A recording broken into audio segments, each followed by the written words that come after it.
Hey, it's Rafael Krieger here, and for this video I've prepared a deep dive on Carl Jung's active imagination technique. We'll cover the notion of psychic reality and why active imagination depends on it, when is active imagination advised, and a step-by-step to perform active imagination. And this video continues my Demystify Jungian Psychology series, so I'll assume you understand the basics of the shadow integration process, how to deal with complexes, and how everything is dependent on the conscious attitude. And if you missed my previous videos, I will link this playlist over here and also down below. And this whole series is based on my book Pistis, Demystify Jungian Psychology, and you can claim your copy when you join my newsletter.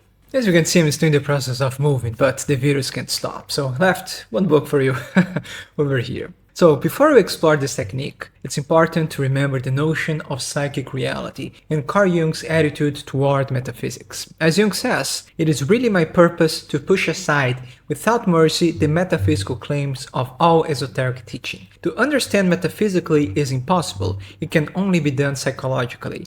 I therefore strip things of their metaphysical wrappings in order to make them objects of psychology. So by adopting the notion of a psychic reality, the active imagination realm works like a mirrored world and unravels a symbolic representation of what we are currently experiencing as it uncovers the archetypal narratives we are living. And adopting this perspective is crucial because during this process we will be dealing with psychic images directly, and this notion allows us to maintain an objective perspective as we will be uncovering the deep psychological factors that drive our psyche, namely complexes and archetypes. And the main purpose of active imagination is to deal with the psychological factors in a personified form, as every aspect of the shadow, the psychological functions, and the animus and anima are all perceived as complexes by the conscious mind, and they frequently appear as the characters in our dreams, and by engaging with them we can uncover our deepest psychological tendencies. Moreover, Jung explains that whoever has understood the thing meant by psychic reality needs not to fear falling back into primitive demonology, because that reality is admitted. And when referring to complexes and archetypes, he says that it's not we who personify them, as they have a personal nature from the very beginning. Now, it's important to realize that imagery is just one means of expressing the unconscious, as the psyche is structured around the four functions, namely thinking, sensation, feeling, and intuition. In other words, a psychic image has four layers. So this means the symbolic language of the unconscious can be manifested through various forms, such as inner dialogue and speech, creative endeavors such as painting or playing music, emotions and bodily sensations, and even dancing. Now, perhaps you're wondering how this technique is different from traditional methods, and simply put, the difference is in the active part. While a traditional meditation focuses on detection from our thoughts and bodily sensations, active imagination has the goal of focusing on the unconscious image and dialogue with them. It's a dialectical procedure between the conscious ego and the unconscious perspective, in which we try to reach an agreement and find new solutions for our conflicts. And the simplest way to understand this is as if you are engaging in a therapy session with yourself. In this light, following guided meditations or hypnotherapy isn't active imagination either. First, because they work through suggestion and not with spontaneous fantasies arising from the individual. And second, because you are passively being guided during the whole process and aren't confronting the unconscious material. To perform active imagination, we need our ego complex intact because we have to direct the process. We have to make questions, decisions, argue, and sometimes even challenge these inner figures. So we need an ego complex that's strong enough to contain the unconscious, that is capable of holding opposing and complementary truths at the same time. And not only that, but an ego capable of maintaining an objective perspective and not being identified with these figures. Because if you identify yourself with an archetype, you will experience psychic inflation. And that's when things can go badly. And you see megalomaniac people thinking they are the next incarnation of, of Jesus or something crazy like that. That's why active imagination has to be done with caution and obviously has its dangers. The most poignant one is psychosis. So that said, if you're just curious and want to experiment with something different, just don't do it. And if you're not established in real life yet and have no tangible responsibilities, don't play with the unconscious either. You need solid roots in reality, as every time you hesitate in life and indulge in fantasies, you are bound to face the dark and devouring facet of the unconscious. And this is often the case with the poor and proletarians. Again, active imagination is meant to be a tool to better live your life and not a magical place you can escape to. During his confrontation with the unconscious, Carl Jung was raising a family, seeing several patients a day, and working for the Swiss Army. He never neglected his commitments to real life, and that's a major part of constituting a strong ego complex. Lastly, if you are using any kind of drugs, and yes, even weed, please don't be stupid. Don't do it. In this case, your ego complex isn't engaged in the process. And you can read more about that in the book Psychotherapy by Marie von Franz. And always keep in mind that the unconscious reacts to our conscious attitude. As Jung writes in Psychology and Alchemy, we know that the mask of the unconscious is not rigid. It reflects the face we turn towards it. Hostility lends it a threatening aspect. Friendliness softens its features. Now, Carl Jung never left a clear set of instructions to perform active imagination, except for a few insights scattered through his collected works. However, he entrusted Marie von Franz and mostly Barbara Hanna to teach this technique. And in Inner Journey, Hanna shares when is active imagination generally advised, and Jung personally attended to her seminar. So here are the main situations. First, when the unconscious is obviously overflowing with fantasies, which is particularly often the case with people who are very rational or intellectual. So basically when the unconscious is interfering with your life and interpretation of reality. Again, usually when people are too rational and don't account for the reality of the unconscious. Second, to reduce the number of dreams when there are too many or when there are too few dreams. 4, if someone falls into some sort of spell and feels like behind a sort of glass screen.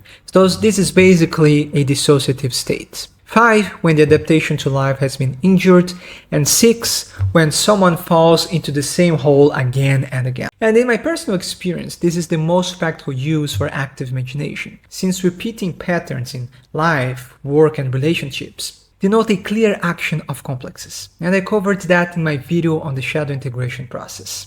So now let's discuss a step-by-step to perform active imagination, and this can be found in the book Psychotherapy by Marie von Franz. So first of all, we must empty our ego consciousness. So the first skill we have to develop to enter the active imagination space is being able to fully focus. The state we're aiming to reach is a combination of being relaxed but alert. And this is where traditional meditation techniques can be helpful. But the best tool I ever found is Yoga Nidra. Since instead of seeking to detach from our thoughts and sensations, this technique teaches us to be in our bodies and trains our focus extensively. Marie von Franz also states that the unconscious responds well to rituals, both for starting and finishing, as it invites the participation of inorganic matter. That said, every active imagination session starts with focusing on the psychic images. And to me, having sensation as an inferior function, the secret to access the unconscious lies in fully being with emotional charge and bodily sensations. And I find it especially useful to utilize departure points, such as affects, dream fragments, a genuine question, spontaneous fantasies, and a narrative or repeating pattern. So you simply pick one of them and try your best to match the psychological state of when you are experiencing it and allow things to unfold in your mind. Now the second step is to focus on these inner fantasies and fully be with them. But remember, the psychic images have 4 layers, so maybe you won't see anything, but you will hear a word or even have physical sensations. The most important thing is to allow yourself to seek into the effects provided by these images deeper and deeper. In that sense, a great obstacle to starting is fear of the unknown and being unable to return. And the way I found to overcome this is by creating a safety net for myself. So you need to develop grounding practices, learn to emotionally regulate, and build healthy habits like going to the gym and having proper nutrition before attempting active imagination. When you feel safe and you know you can easily come back to earth, it's easier to allow yourself to fully be taken by the effects. But especially in the beginning, please don't underestimate how powerful the unconscious can be, as one of the dangers is psychosis. Now the third step is to give form and shape these inner fantasies, and we can do that through writing, painting, sculpting, creating music, and even dancing. And we must try to be as faithful as possible, because in the first moment, the goal is to allow the unconscious to speak. It's only later that we'll criticize it with our conscious judgments. Now, the fourth phase is the key one, the one that is missing in most imagination techniques: moral confrontation with the material one has already produced. Now, many people enter the active imagination space as a form of escape from the conflicts of their daily lives. As a result, they try to be something that they are not and act in ways completely different from the real personalities. And of course, this jeopardizes the whole process, as you must respond to the inner events and figures as if they were happening in real waking life. Your real personality must be brought in.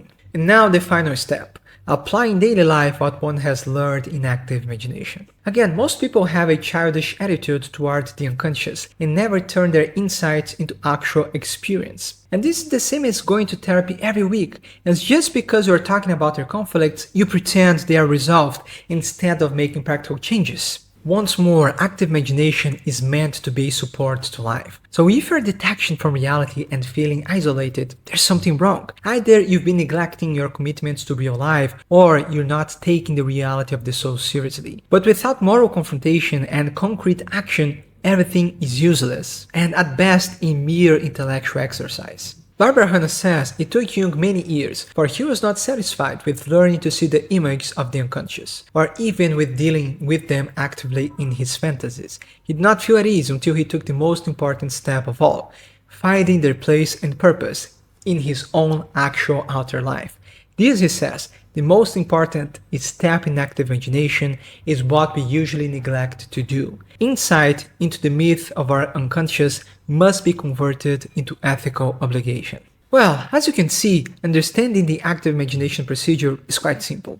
First, we have to allow the unconscious to speak and give it shape, and then analyze the fantasies and understand how they fit into our lives. What's complex is that to do it properly, with the knowledge of Carl Jung's whole theory, is starting with deeply knowing our conscious attitude, to understand how the unconscious is compensating or complementing it. Moreover, the unconscious isn't made of only repressed aspects. Due to its perspective nature, it's also the creative matrix of everything we are yet to become. And in that sense, the unconscious also reveals creative and embryonic aspects of our personality, and once we tap into it, it becomes our duty to develop it. That said, I think the best way to learn how to interpret the symbolic language of the unconscious and deal with complexes and archetypes is to begin with dream analysis. My general recommendation is to start following your dreams and making practical changes accordingly. Once this becomes natural and you are attending to all your responsibilities, you should be ready to attempt active imagination. Well, now you can check the rest of this playlist where I introduce you to all of these ideas, such as the shadow integration process, the psychological types, the animus and anima, and even dream interpretation. It'll be over here and also down below. But if you want to dive deep, I invite you to check the Audacity University, where you can master Jungian psychology in 1 year to either become your own analyst or integrate these tools into your professional practice. You can learn about everything I just mentioned in depth, including a few shortcuts and best practices for active imagination. And if you want a simple step-by-step to integrate the shadow, I invite you to check Kataba's The Shadow Integration Manual. And lastly, don't forget to claim your copy of my book Pistis, Demystifying Jungian Psychology. You can find all links in the description. Thanks for watching, and I'll see you in the next one.